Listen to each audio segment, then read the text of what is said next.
Yo, what's good, y'all? Welcome back to Kid Taj. Today, we're going to be recapping yesterday's action. We had 2 games, so this video is probably going to be shorter than, my other ones for the playoffs. Just because I think, this is the shortest day of basketball we've had in a long time. For a long time, I should say. Just because of the fact that, if you look down the week, you can see that most of the games during the week are 3 a day, and I'm pretty sure that when we get back to the weekend, it's going to be some more 4 days as well. So that's going to be fun. I can't wait to watch some more playoff basketball as the series go on. We know they get more exciting. The stakes are higher. The games mean more and more. So, we had some game 2s. The first game 2s of this NBA playoffs. First 2 days of the playoffs, we had game 1s, and now we're getting into game 2s. Things get a little bit more interesting. So let's start with the first game. As you see, Indiana in Cleveland for game 2. Now, to end game 1, it was really close, but I still said my verdict on this series. I think that the Cavs are going to take it in 5. And after this game 2, I'm not changing that. A lot of people are saying, okay, well, it's going to be a sweep now. I'm not ready to go that far with it. The Cavs got 2 wins while, they did beat the Pacers twice. Those wins, they only won by a combined 7. Wasn't it 7 points? They only won by 7 points. They won by 1 point in their first game and 6 in the second game. Both of these games were right down to the wire almost. At least the second one was close to being right down the wire. The first game was literally right down to the wire. It's not like the Cavs have been blowing them out. It's not like they've been blowing the doors off. They have been scoring like crazy, but their defense has been lackluster still. A lot of people thought that switch would flip, but their defense, they've still been allowing a lot of points. And this is something that, hey, it might work against the Pacers, but it's not going to work for the rest of the playoffs, which is why I continue, thinking that the Cavs aren't going to win the championship this year. They might get to the finals, which I did predict, but I don't think they're getting all the way. And I certainly don't think that they're going to get to the finals, just by sweeping everybody or losing just 2 games this year. I think it's different. I do. Now, to get more in depth with this game 2, the Cavs were pretty much leading this whole game. They were up 18 to start the fourth quarter and almost choked away that lead. They did that in game 1 as well. They were up double digits to start the fourth quarter and almost choked away a lead. They've gotten close to doing that twice. Both those games on their home floor. Now they go to Indiana for games 3 and 4, and we'll see if they can hold up as well as they did at home. Because, to me, I'm thinking I don't think they're going to be able to score as well on the road. I don't think they're going to be able to defend as well on the road. I don't think they're going to be as good on the road, which, prompts my thought of, I think they're going to lose 1 out of the 2 games that they play. Whether it be 3 or 4, I think they're going to lose 1 out of 2 and then take it in 5. That's my prediction for this series, and it stays that way. Now, to talk more about individual performances, Kyrie Irving was unguardable. And I'm saying this mostly because of the fact that I was really irritated watching this game and seeing the Pacers not make an adjustment with Jeff Teague on Kyrie Irving. It clearly wasn't working from the get-go, and I was saying it all game, come on, we need somebody else to guard Kyrie Irving. This is not working. It seemed like Kyrie would take Jeff Teague one-on-one every play. He would blow by him. He would get space somehow every time, and he had so many easy finishes by the basket, and Kyrie's one of those guys that you can't give him finishes. If you're going to make him shoot something, you're going to want to make him shoot the jumper. Even though he's great from there too. He's a great all-around scorer. He's one of the best scorers that we have in this league. He's top-notch. But if that's so, if he's the guy burning you, you cannot afford to let him do that all game. You're not going to win the game. And that's what happened to the Pacers. They stuck Jeff Teague on Kyrie Irving all game long, and it didn't work. 37 points from Kyrie Irving.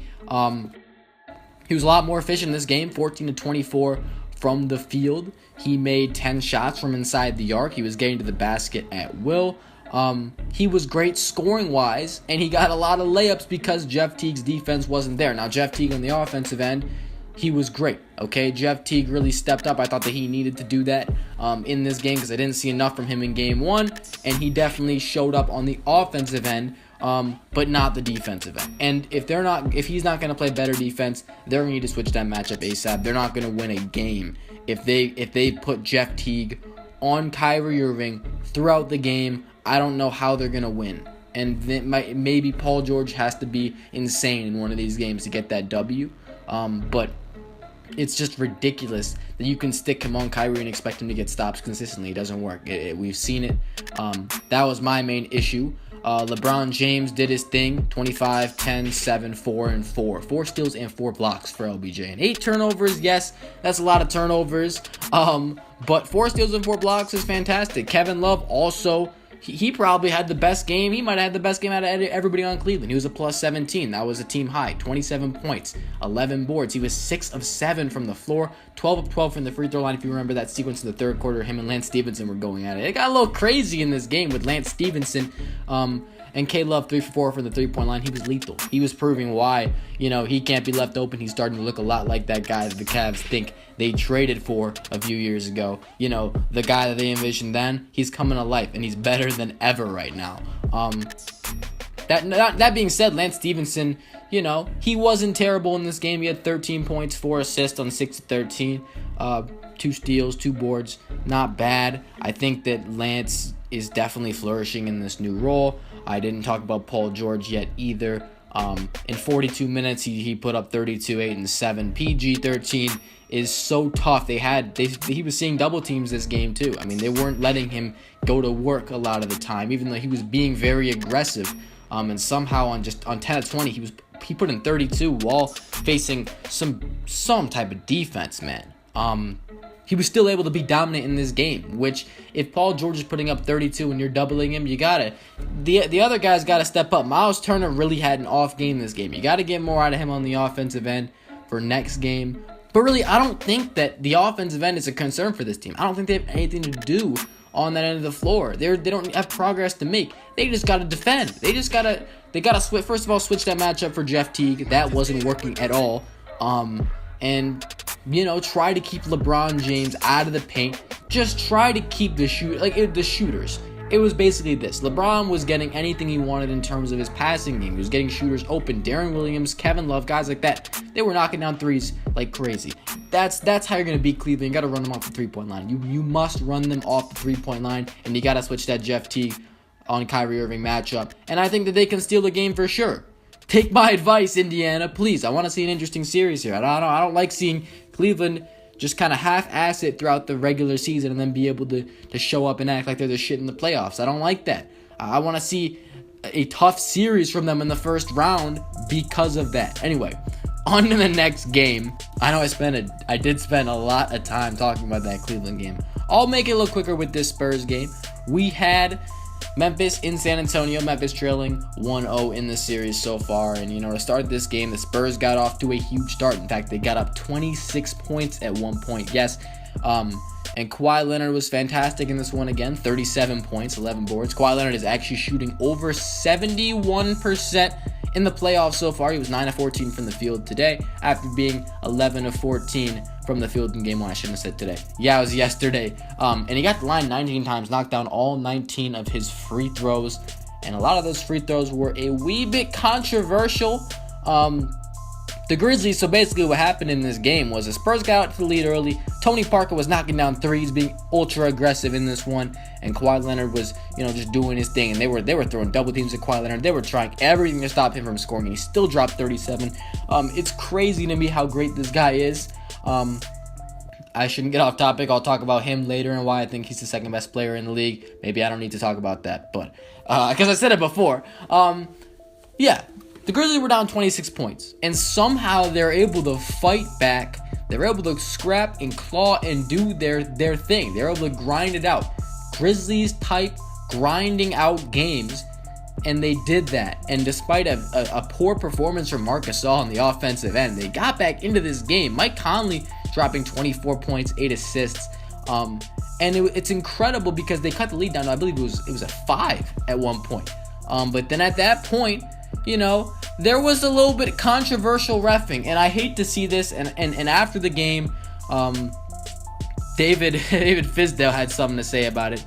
It was a very poorly officiated basketball game. Zach Randolph, the most rugged guy in the game, had 0 free throws, but somehow Kawhi Leonard had 19 free throws. First half, we shot 19 shots in the paint, and we had 6 free throws. They shot 11 times in the paint, and they had 23 free throws. Overall, 35 times we shot the ball in the paint. We had 15 free throws for the game. They shot 18 times in the paint and had 32 free throws. Kawhi shot more free throws than our whole team. Explain it to me. We don't get the respect that these guys deserve because Mike Conley doesn't go crazy. He has class, and he just plays the game. But I'm not going to let them treat us that way. That's unacceptable. That was unprofessional. My guys dug in that game and earned the right to be in that game, and they did not even give us a chance. Take that for data. So, I don't like when that happens, when we have to talk about stuff like this, because I really would have loved to see a really close game here. They tried so hard to get back in this. They overcame a 26-point deficit. That you gotta recognize that. I mean, that's fantastic, and maybe they would have if this game was ref correctly. I don't know. Yes, I know some of those fouls weren't fouls, and they weren't getting the calls that they needed. Sometimes I don't know if they would have won the game, but it would have definitely created a different atmosphere. Definitely would have given them a chance. The refs didn't give them a chance. I kind of agree with Fizdale about this. Memphis doesn't, they're not a big name team. And what he said about Mike Conley, I think Mike Conley deserves a ton of respect. I think that he's so good, and he's one of the most underrated players. He's been one of the most underrated players for a long time. And he said it's because he has class, because he doesn't do all that jawing. I don't know if it's because of that. I just think, he plays in Memphis, a smaller market. Yes, he is quieter. You just don't hear about the Grizzlies as much. They don't have a huge fan base. They're not a huge market, like I said.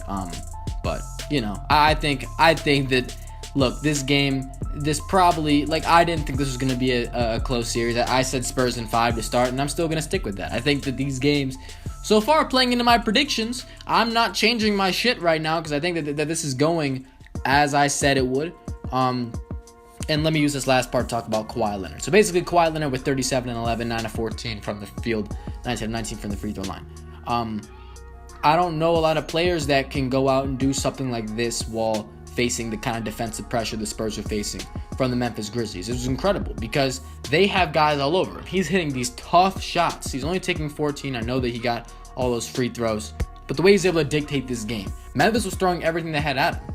It's not like, he just threw a bunch of shots in the paint and got foul calls and just got lucky. I wouldn't say it like that. I would say that you don't look at the 37 and the field goal percentage and be like, okay, that's how good he is, because he did get some love from the refs. I'll admit that. But the way that he wouldn't fade in this situation. There's a lot of players when I was looking at that pressure they were bringing. It was top notch. Just how they got back into the game. The Grizzlies, incredible.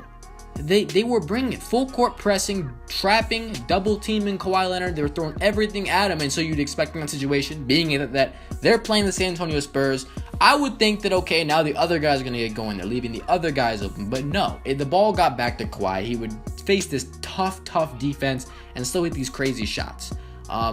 And the leadership that he's displaying is something that I think makes him the second best player. Now, at the end of the telecast, Reggie Miller had the nerve to say, we might be witnessing the best player in the NBA right now. And I respect that opinion because it's a little bit, contrary to popular belief and outlandish, and just, some people might, oh, you're crazy. Kawhi Leonard better than LeBron James? I respect that. I don't agree with him, at least not yet. But I respect that he said that. I respect that he had the guts to say that. Honestly, I don't know a lot of people that would say something like that. And I think, I like Kawhi Leonard. I think that he's deserving of more attention. He's underrated as hell. Or at least in the fact that, people don't talk about him. Everyone wants to talk about LeBron James and KD and Steph and shit like that. Kawhi doesn't get the attention he deserves. Anyway, that's going to do it for this video. We got a few games today. We got Raptors Bucks, which is going on as I speak. We have Bulls Celtics, and to cap the night we have Clippers Jazz. That should be a fun one. And if you enjoyed it, don't forget to leave a like, comment, and idea down below. Subscribe if you're new, and I'm out. Thanks for watching, y'all. Peace.